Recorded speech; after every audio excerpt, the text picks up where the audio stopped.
आदरणीय रमेश चन्नीथलाजी, आदरणीय नानाभाऊ पटोलेजी, ही नांदेड इथे गर्दी जास्त आहे.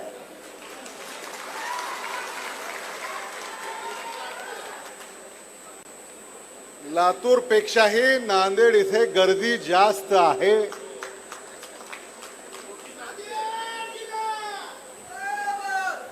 आणि याचा अर्थच असा आहे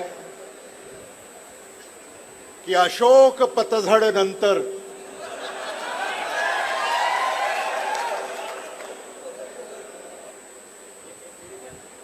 काँग्रेसचं नातं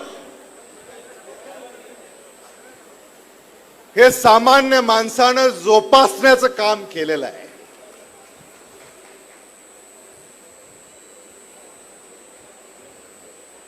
नांदेड हे काँग्रेस पक्षाचा गड आहे.